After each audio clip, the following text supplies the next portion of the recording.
successfully rolling.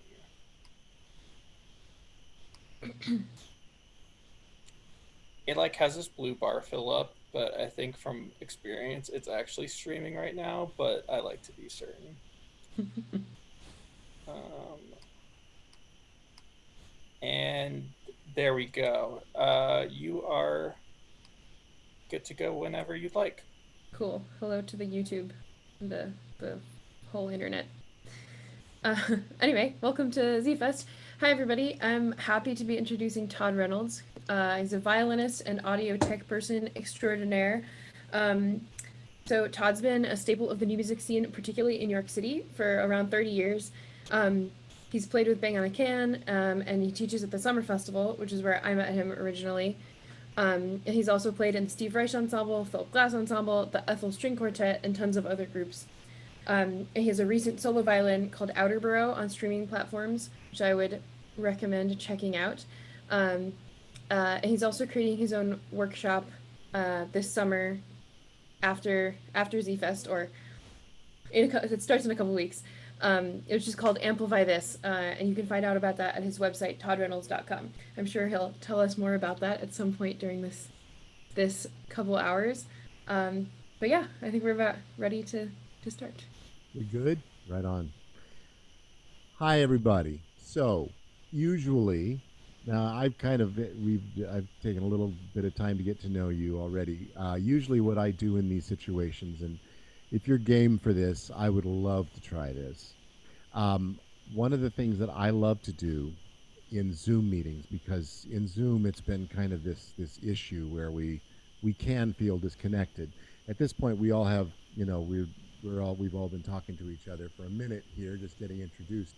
But if I could make maybe I don't know, let me make a maybe a 3 minute countdown, and let's make a piece together. How about that?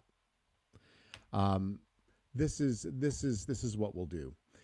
I'm going to put up a timer, and over 3 minutes, you've got the opportunity to make 5 sounds of any length.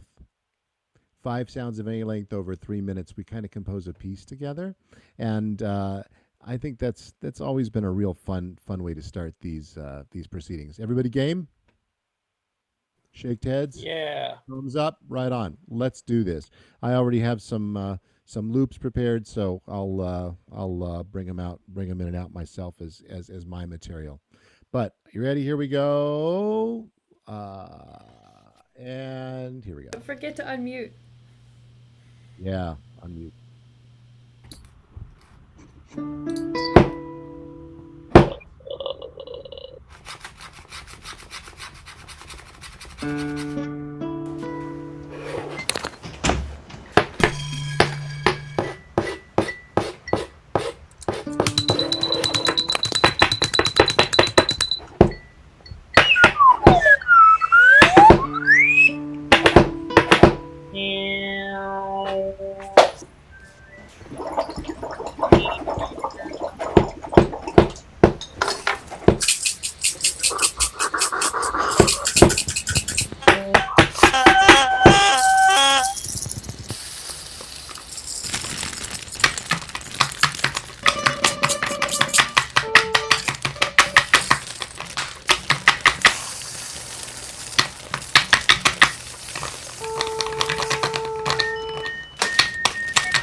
Five, four, three, two, one.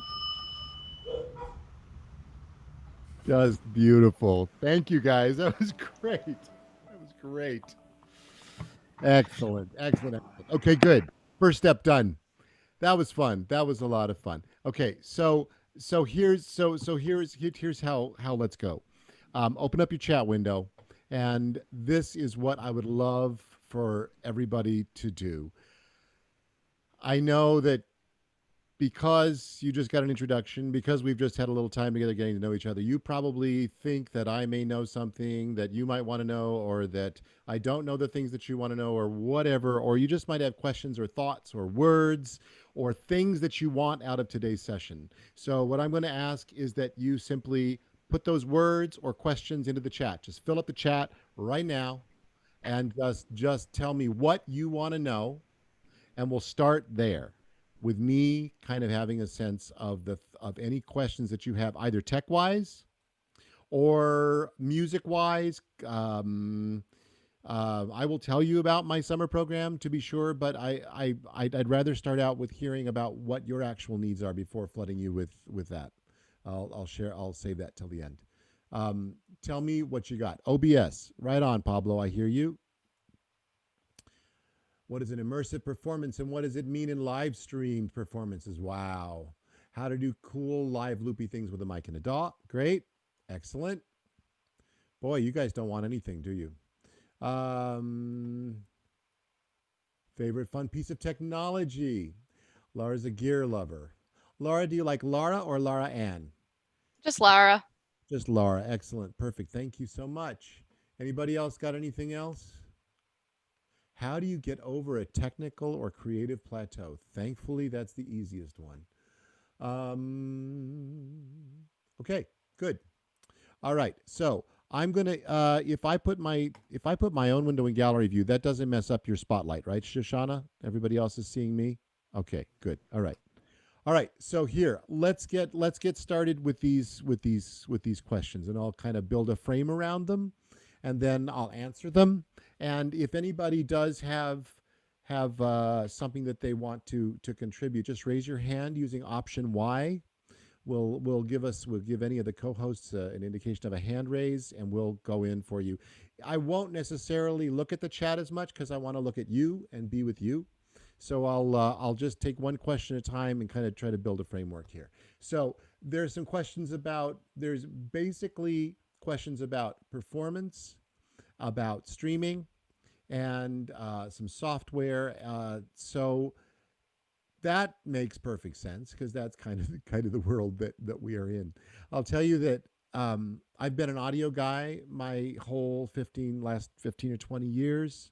My string quartet Ethel, we were in the press. We were often called the amplified string quartet Ethel, which was kind of for me very silly because in Bang on a Can we'd amplified for years already. And why is this such a big deal that we strap mics on to our instruments and we're loud? It's just like, haven't rock and roll musicians been doing that all the time? It's like, what?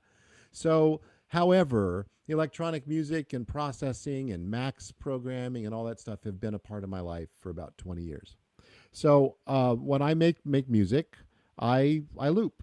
I loop in my studio, and my studio and my performance setup kind of look the same no matter where I am. I take it out with me. I use Ableton Live as my primary weapon of choice, and that's kind of been where I've been sitting compositionally for a long time. Um,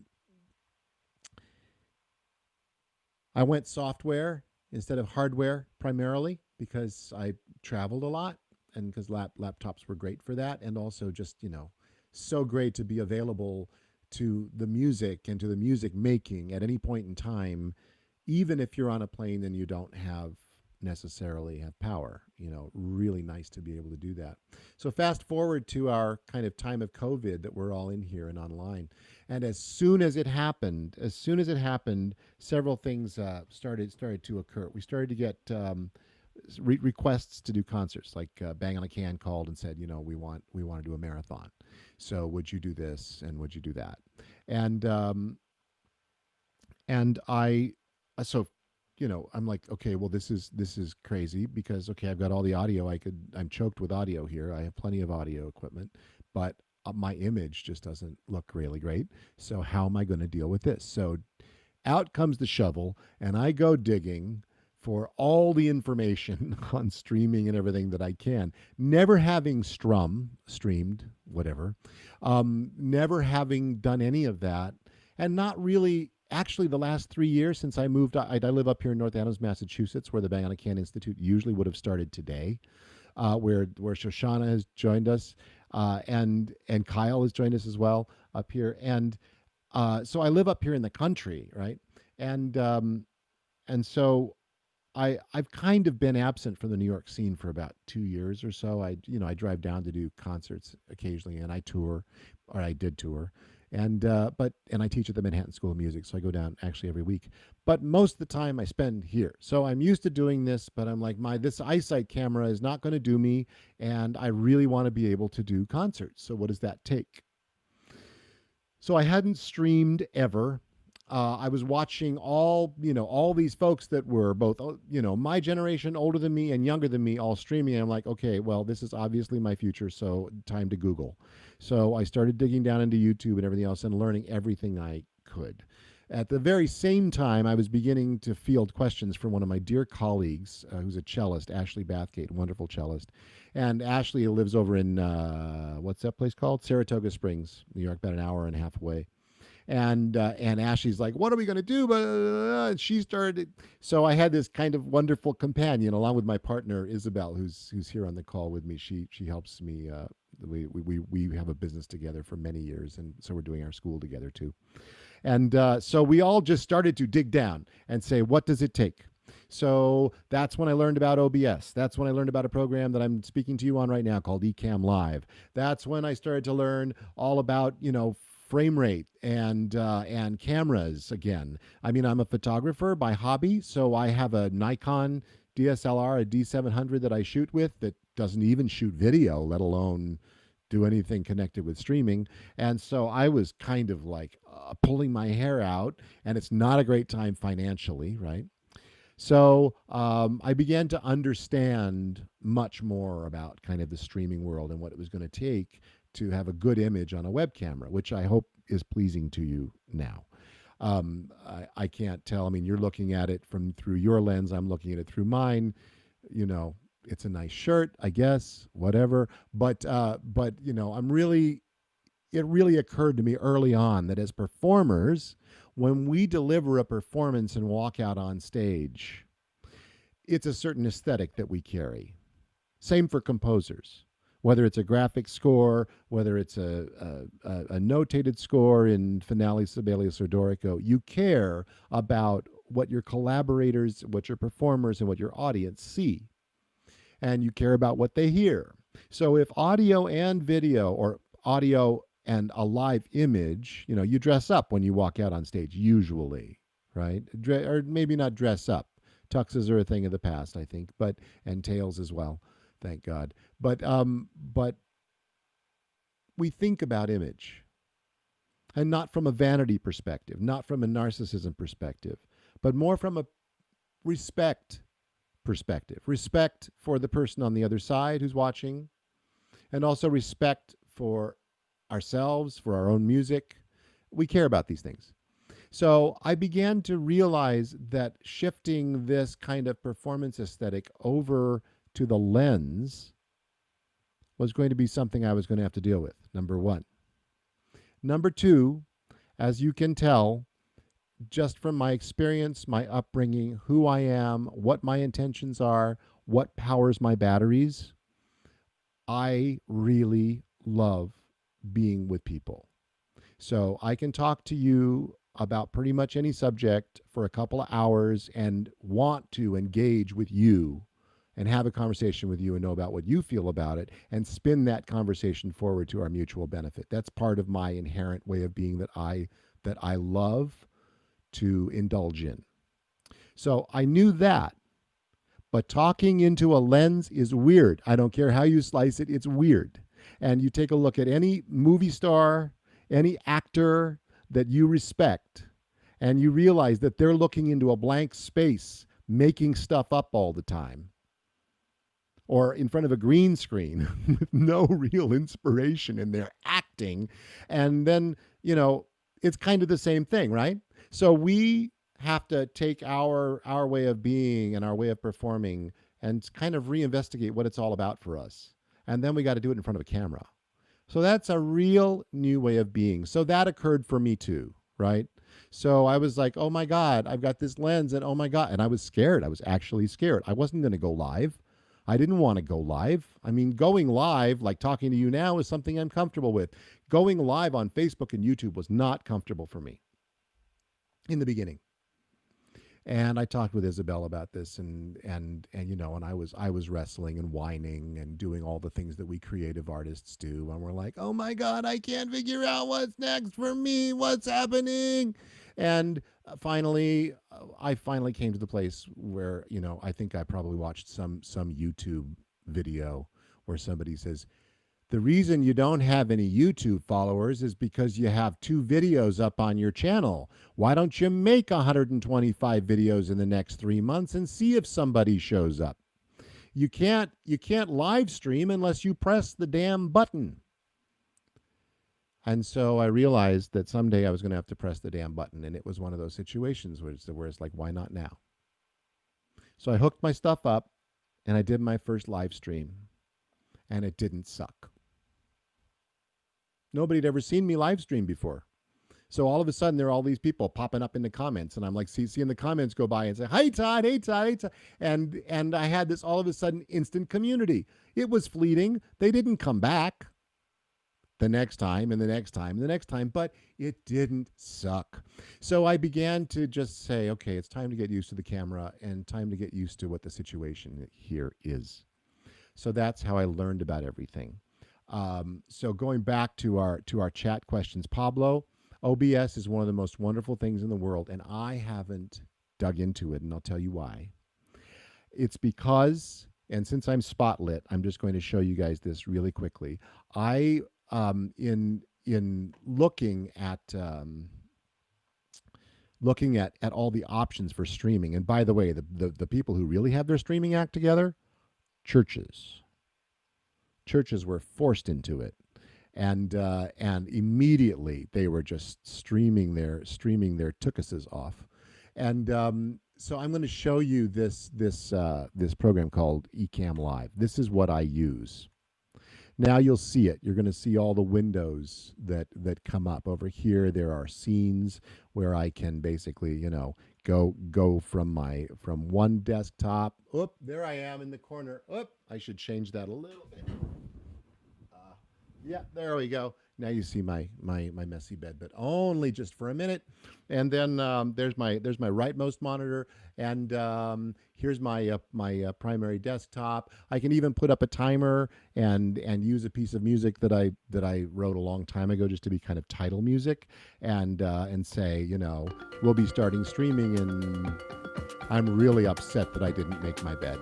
All right. Anyway, this is Ecamm Live. When you go live with this thing, you can go live to, right now I have it set to go to Restream, where then it goes to YouTube and Facebook and Twitch all at the same time. Like anybody even knows I exist on Twitch. But this is one thing. Also, I can also just record only. So this is one of those things where if I say record only and just hit this record button, I can make content.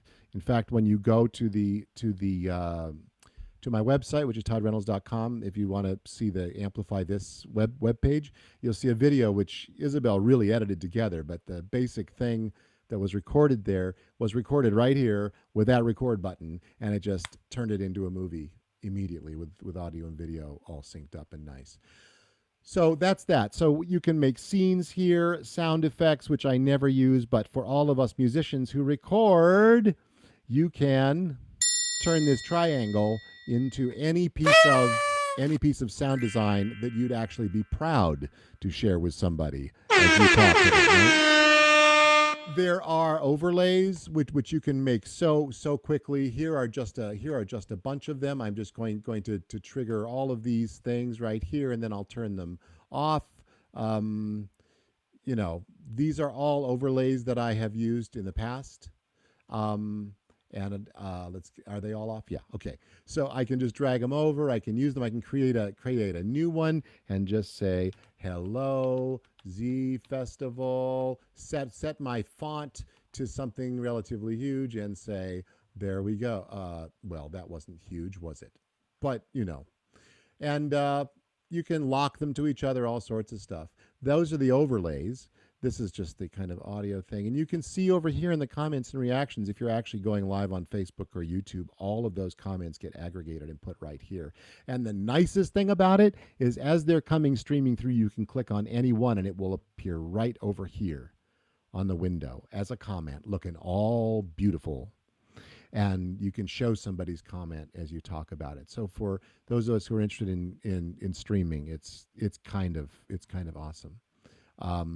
And you can, at any point, grab any desktop, any application, and show it. I could even, really zoom all of you up so that when you're talking, you get large and you get spotlit on my screen. So anyway, this is Ecamm Live. The only real drawback about it is it's a monthly. It's a monthly or a yearly. It's not that expensive, but and if you're doing a lot of this, if you're doing a lot of working in this domain, then $14 a month isn't too much to ask. But when OBS is free, well, what can I tell you? OBS is free. So the thing about OBS with me is that it really does suck CPU pretty hard. And at the beginning, when I started doing the streaming thing, Pablo, I was trying to do everything on one laptop, on my Mac laptop. And what ended up happening was that I was starting to get real glitching on this laptop. So finally, what I did, this is my little video switcher here, the 810 Mini Pro. This is what causes me to go from thing to thing to thing. And for some reason, oh, I see what's happening. I have cables. My desk is a mess. I apologize, you guys. But this little video switcher is a professional video switcher by Blackmagic. And so in here, in number 3, I have this computer. So this is my old, sorry, you should be seeing this now. I have, I can't keep track of my own cameras. I have this computer running Ableton Live. So now I've got a really great situation where there's absolutely no glitching. It's running into its own audio interface, then running LightPipe to this audio interface, can you see that? The RME UFX, which is managing all the streaming stuff. So as is always the case, and any of you who've worked in Max MSP or any type of graphics or whatever, asking a Mac to do video and audio at the same time is kind of a recipe for disaster and apocalyptica. Things will crash and go down on you, and it will not be a pleasant experience for anybody. Easier on Windows because you can really get a dedicated graphics card that's awesome. But yeah, so that's kind of the beginning thing about streaming, and that's kind of my studio. What you I think let me go down this list. What is an immersive performance, and what does that mean in live stream performances? Oh my God. We just before you guys came, I was working with Shoshana and Peter to try to make sure with Zoom, stereo is even weird.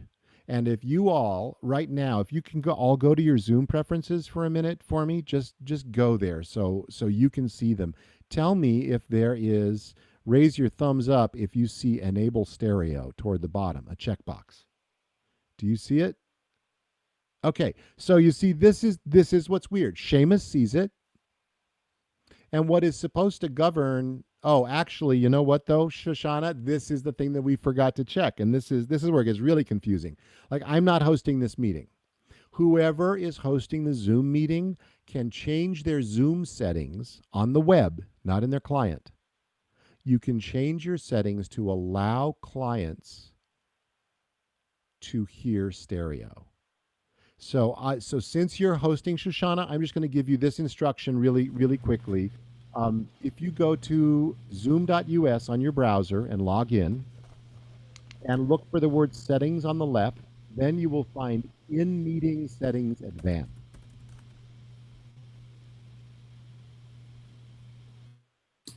I believe Dewey actually needs to do this since he's the main host. I am also logging in. Okay, cool.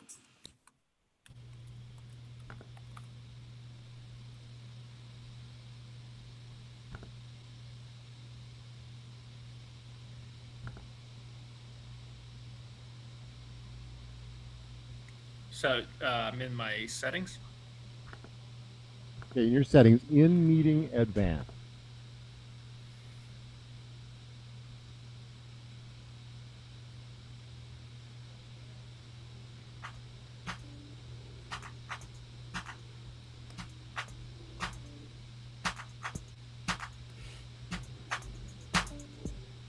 We'll just do a little experiment here. Okay, yeah. Whoop. In meeting advance. Okay.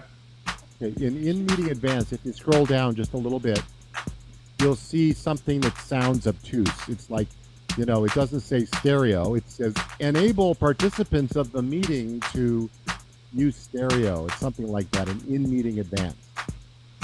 Allow users to select stereo audio in their client settings. Exactly. Now, when you select that and you turn that on, is it on or off now, Dewey? It's on. It's on. Okay. So given that you are all on this meeting, what you should be seeing right now is you all should be seeing that checkbox. Now, Seamus sees it in his Zoom preferences. Can you all raise your hand if you do not see it? You see, now, for me, that is weird. And that's not something I've ever been able to find an answer to. But now, so Seamus, since you see it, and I assume you have checked it, when I turn this up, checked it, yes. Okay, assuming that you have checked it, I'm going to now pan from all the way left, hard left. Oh no, you don't have headphones. That doesn't help. Does anybody else ostensibly have stereo going? Yeah. You do, Shoshana. Yeah, maybe. Are you hearing this left to right now or not? Still not? No. Yeah.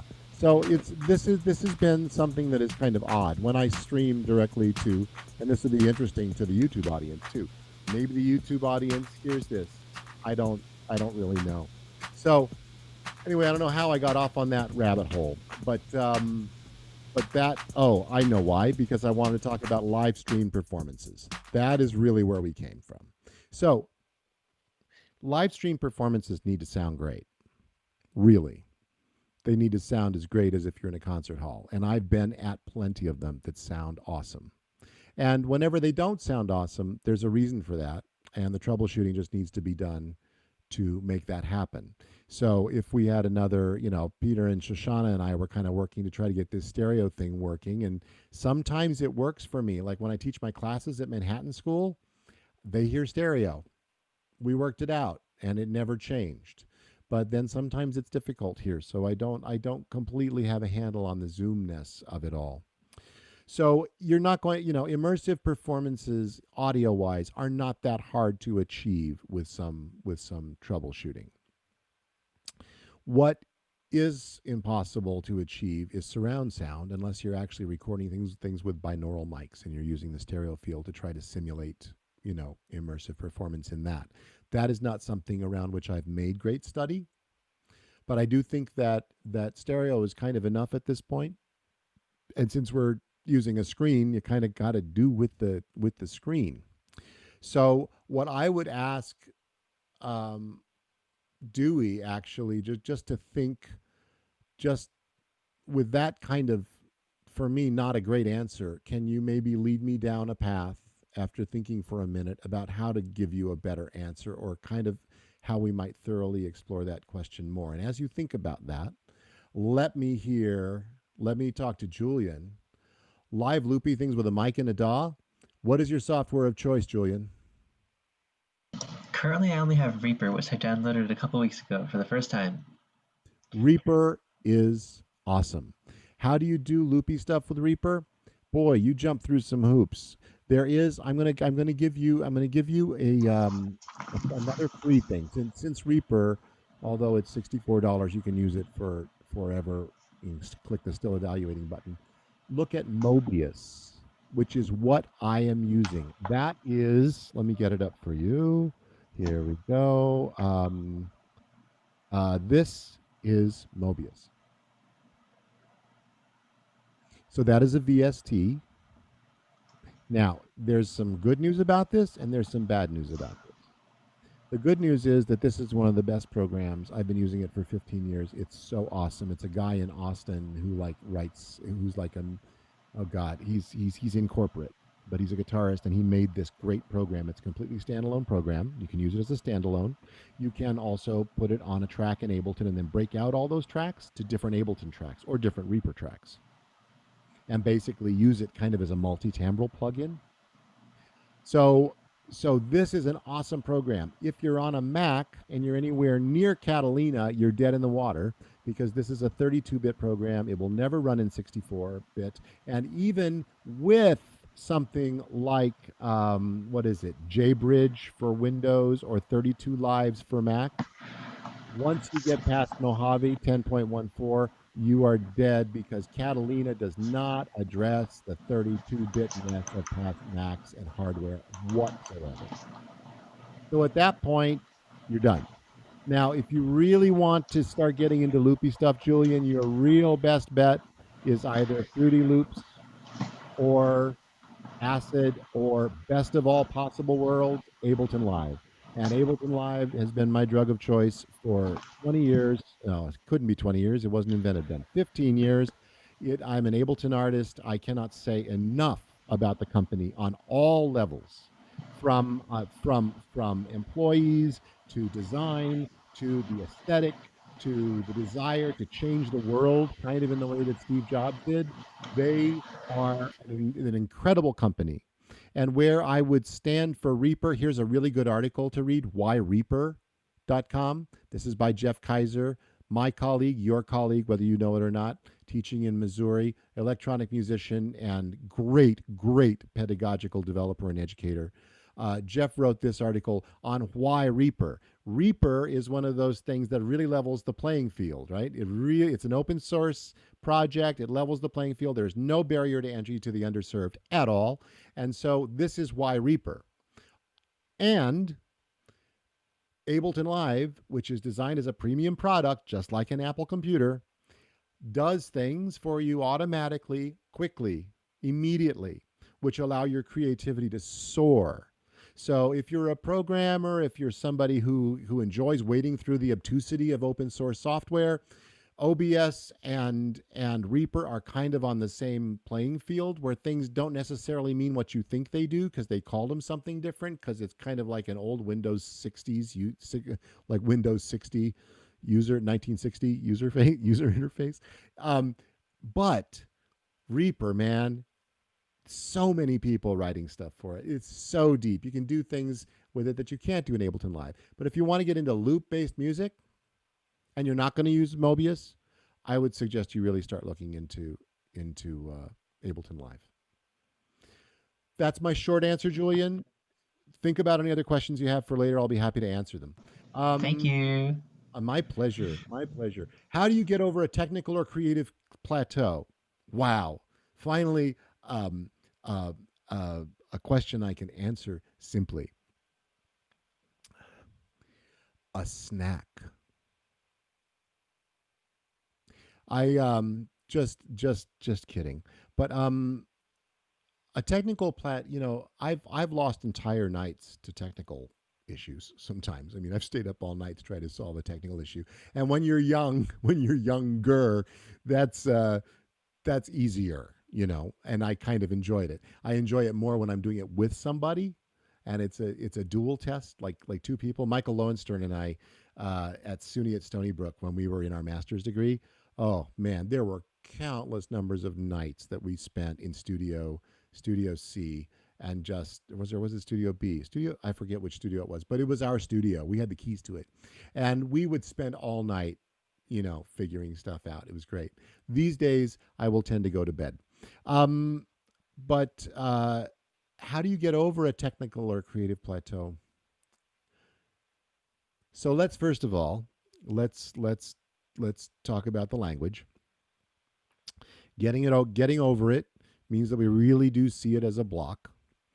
However, plateau conflicts with that because the word plateau just means that you've arrived someplace and you're hanging. You're hanging there. Now, recently, about a year ago, I started really making a commitment to my health. And as you probably all know, if you've ever tried to actually make those types of commitments to yourself, you hit plateaus. And plateaus are great places to hang out in. We're in one right now, right? So the idea is to not worry, to not fret, to not try too hard, but to be with, and just kind of really take stock of what's around you. You probably also have heard many times that if you're feeling something and it's upsetting, wait 9 minutes, because upsetting feelings usually don't last for more than 9 minutes. They start to change and they start to shift. So I find that technical and creative plateaus often come because we get attached to an outcome, and we get attached to something inside which is telling us that we shouldn't be experiencing X or Y, that we should not be here, that we should be able to figure this out. I had one of these just the other day. It's like, why can't I figure this out? Why can't? It's not an easy thing. It's not an easy thing to talk to yourself and say, just chill out. Just hang out. Hang out. Let's be with this. So my most recent discovery and answer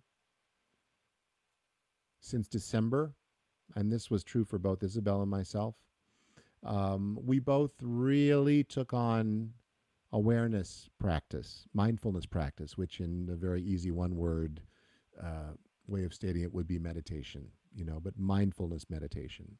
The idea of noticing the language, the incessant language of the mind, instead of attaching to the objects which flow through it, the metaphorical objects which flow through it. So that's been one answer for me as to how to move through these things. It's basically hang out, notice, take small steps, don't beat the head up against the wall, but instead be gentle and kind with the process and be willing to be patient. If this virus that cropped up has taught us anything, it's that there's a real call and a need for us to re-examine constantly the grooves that we have cut for ourselves to follow, and where we belong in those grooves, how we can give each other a leg up to pull out of those grooves and try to make new grooves, to make new roads, to make new pathways forward. And it's really called us to stop rushing so much, because at the end of the tunnel, not the end of the tunnel, there is no end of this road. But as we progress down this road together, what are we going to come out with at the end? If concert halls go away completely, for good, what do we do? No worries, really, because, artists will art, musicians will musish, dancers will dance. We will always, those of us who do this because we have to, because we feel called to, we will always do this. So we needn't worry. I say that kind of with relish to you who are at least, I think some of you, 20 years younger than I am, at least, or 30. And I say that to you with great joy, because the world has gone through many things, many things, many changes, And art has always continued. We have a history of it always continuing. We have a history of invention always continuing. So you guys, and where you sit right now in your place of creating and making things, you're super important.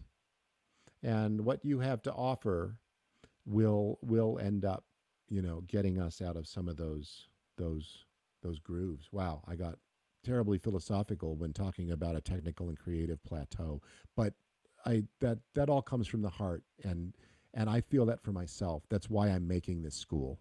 That's really why Isabel and I are doing this. Um, to create a foundation where we can explore those things together. I'll tell you more about that. I don't want to get. I know we don't have a ton of like unlimited time. Let's go. Favorite fun piece of technology. Love hearing about my gear. Favorite piece of technology. Well, since I mean, since we're talking about Ableton Live here, right? That is my favorite piece of creative software. But this thing here, which is called the Ableton Push. This is absolutely my favorite piece of kit. I wouldn't go anywhere without it. Um, and other than that, I would say that as a MIDI controller, if you guys have never heard about the soft step, that's the soft step. And as a dumb MIDI controller, here's another great MIDI controller. This controls my looper, that Mobius thing that I showed you. That's 8 tracks. First 4 faders on the left are here. Let me just get this turned up again. Oh no, did I? What did I do that? What did I do that gave? Oh, I know. Hold on. There we go. So there are some loops that I have in Mobius over here. You'll see that they are in tracks 1, 2, 3, 4, and 5. So over here on this MIDI controller, which is a dumb, you realize that anytime you use the word MIDI controller, it's dumb. It's not smart. The push is not a MIDI controller. That's a piece of hardware which controls Ableton Live. It's bidirectional. The two brains work together flawlessly. This just sends out numbers, right? So here I have the ability. Hello. Ha. What really should be happening right now is these loops should be fading in and out, and they're not, and I have no idea why, and now I'm terribly embarrassed because I think I know why, actually, because there is actually something functionally soloed.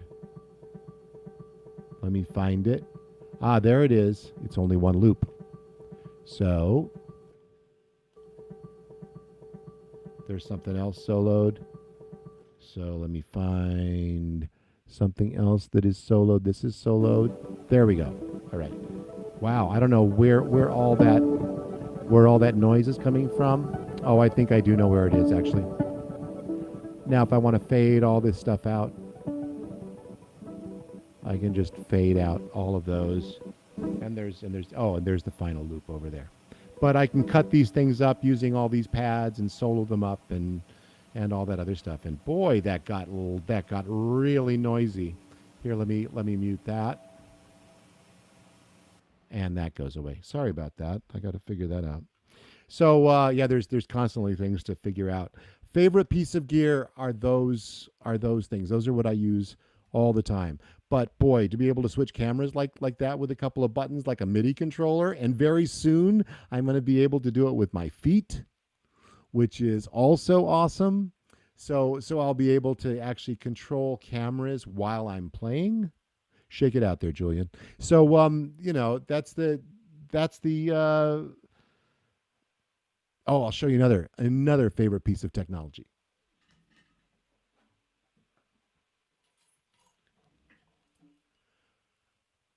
This is the kanjira. The kanjira is related in South India to the mridangam, which is another percussion instrument. And it's only related in that you study the same rhythmic lessons on the mridangam and the kanjira. The kanjira is lizard skin. So it's pretty humid up here. So it's already pretty low, but during the winter this will get high and brittle. So you put some water in the back, then the skin stretches out. But the nicest thing about it is that this bass tone,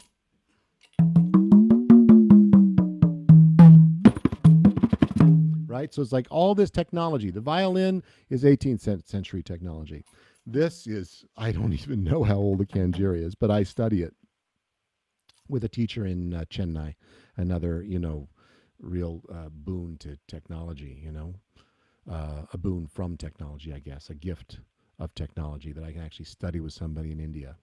So I've been learning Indian rhythms for quite a while, not as diligently as I had hoped, but that's my favorite. Those are my fun pieces of technology, camera stuff, and when we get into streaming and stuff like that, I think I just showed you this A10 Mini Pro, which is that's a whole conversation about capture cards, which are not exactly like audio interfaces, but yet they bear a resemblance to them.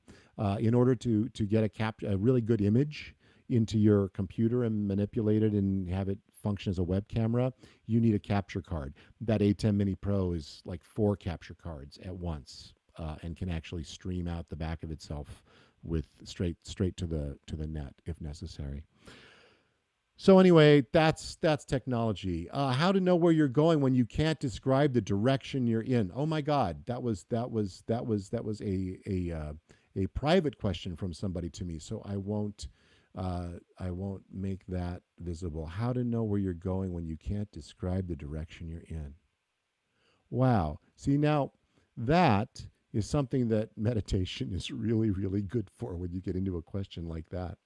Um, but that's a legit question. Let me think.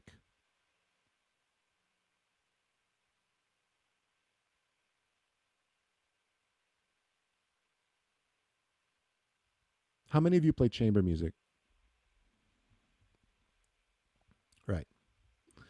I think that Kyle's probably heard me say this before, but the quality of your chamber music experience has really little or nothing to do with the quality of your technique or anything having to do with your playing ability. The quality of your chamber music experience has to do with the quality of your listening. So the the real task in broadening musical experience is developing a deeper, more visceral, more connected quality of listening. And that does take something. It truly is where meditation, which is such a buzzword nowadays, I hate to even use it sometimes, but there is a quality of being with as humans uh, that will take you to those answers. The other thing is mindset. Let's say, just for sake of argument, there are two kinds of mindset.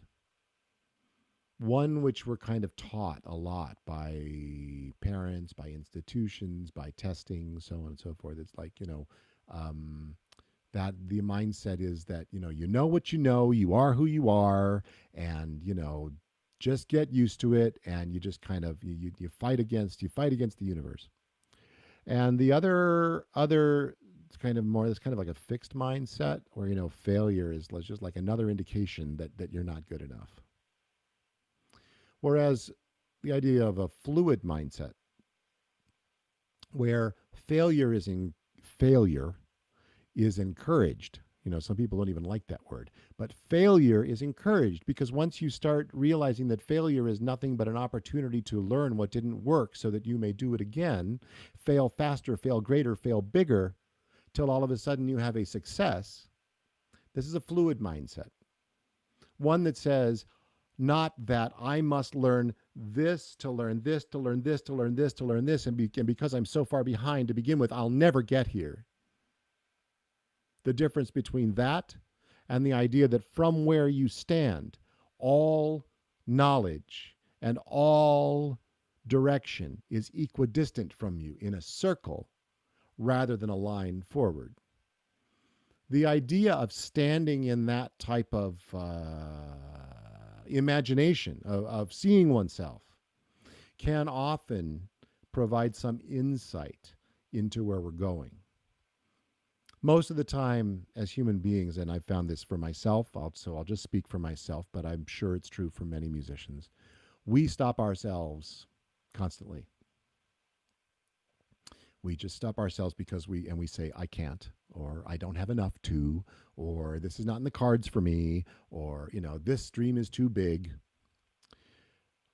And usually the stuff that we really, really, really, really, really, really, really want in life is something that we will not admit to another human being.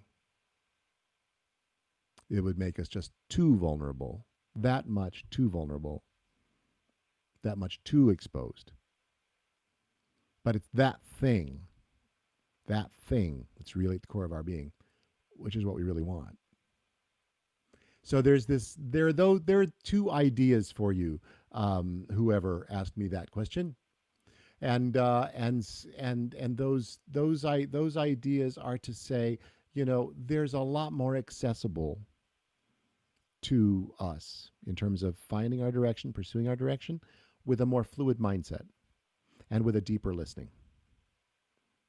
So, I hope that's helpful for all of us. Actually, I hope that applies for everybody in some way. Um, Todd, did we work together when I was at DePauw and I conducted my students performing Ralph Solstice piece with Ethel? I'm not sure. I left in 2005, Christina. It's Not important. It's not important, Todd. It's okay. okay. I tried to sneak that in there personally before the real questions got up, but thank you. Oh, got you. Yeah. Um, oh, Julian, you're on Windows. Try panning, or you just want to hear me try to pan again to see if it works for you? Oh, that was when we were trying to talk about Zoom and stereo. That was a while ago. Got you, boy. Yeah. Pablo, if you could give your 22-year-old self one piece of advice, what would it be? Wow. What a great, thank you, Pablo. Where are you? Where's your face? Wave at me, Pablo. I'm just like too many people. There you are, right in front of me, right in the front. Wow, that's a lovely question. And then I think we should just open up our microphones and talk, and and get any other questions out. If I could give my 22-year-old self,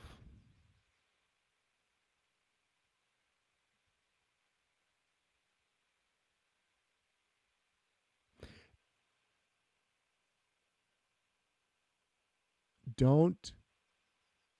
I would say to my, I want to phrase it positively rather than a negative. Don't. Um, I think I would say, take more risk. Take more risk. Do everything bigger. Take more risk. Connect to more people. Try harder. Fail more. Get up. Move forward. Be unstoppable. And and and know that it all ends up okay. No matter what, it ends up okay. Know that you'll get there and that everything's going to be fine. Everything will be fine, really. That's exactly what I would say to my 22-year-old self. You're going to make me cry. Stop that, Pablo. All right. That's it. Let me just tell you really quickly, because Shoshana brought it up, and I'll just lay this on you really quickly. Yes, Amplify This is our new virtual online academy. We're offering a summer program. Kyle, where are you, Kyle? Kyle's with us. Kyle's coming along with us to be a member of our eight-week community and further. Last weekend, I did kind of a 3-day training, which involved just kind of everything that we're going to cover in the 8-week course, but a real quick ramp up to, like, how to level up your internet game, how to level up your streaming, your recording, your everything else, and just talking about that stuff. And so this 8-week thing you can read about on the website, but essentially the tagline that Isabel and I came up with was awaken, equip, and transform your artistry. That's what we intend to provide a ground for our participants to do. We've got some great guests who are coming on board, one of whom we'll announce probably later on this afternoon, or tomorrow. I just have a little bit of confirming to take place, but people who people who you would respect, and people who you might want to hear from. In a nutshell, 2 weeks of helping you build your own studio, whatever that means for you. 2 weeks of talking about how to think about music in a broader perspective, through acknowledging other genres, through acknowledging the world of electronic sound design, from building a sample library. Whoever joins us, right now we've got 6 folks in the program. Whoever is there is going to flavor this. They will be the salt and pepper in how we approach, each kind of segment or module. But that second module, which is it's just like week 3 and 4, is about how to expand our musical thinking, how to take the scales and the rhythmic practice that we all do and we've done for years, and how to wake that up and say, hey, do it a slightly different way. How to drop down and say what satisfies us about our music making and what doesn't satisfy us about our music making, and how do we kick that up? How do we liven that up? And why? Like, who's listening? Who cares? Why? That leads us into our third module, which is really all about why do we do what we do? Because let me just say right now, if right now, at however old you are, if right now you're like, I love doing music because it's such a challenge, and when I am able to negotiate a difficult passage, it just gives me the biggest thrill, that's not going to last you. And as the world gets challenged, and as you see your friends out of work, and as you see Broadway go down the tubes, and as you see the Met unable to have another season, as you see any of the things happen, you're going to start thinking, why do I do this? Need I do this as a hobby? Or if I'm going to do this as a profession, why and how, and why does it matter? And then you're going to see you're going to see all of the turmoil out in the world. You all are growing up with such, this is going to make me cry. You guys are growing up with such a different sensibility than I did. 30 years my junior, and you all are growing up in a world where gayness is normal. I did not grow up in that world. My parents had people their age who still live with their mother and never came out, and were taking care of their sick gay brothers and sisters. I don't even know what that world looks like. I was a kid then, so I was indoctrinated with a certain thing. And then I fast forward to now, and marriage equality is a real thing, and it happened in my lifetime. I did not see that coming.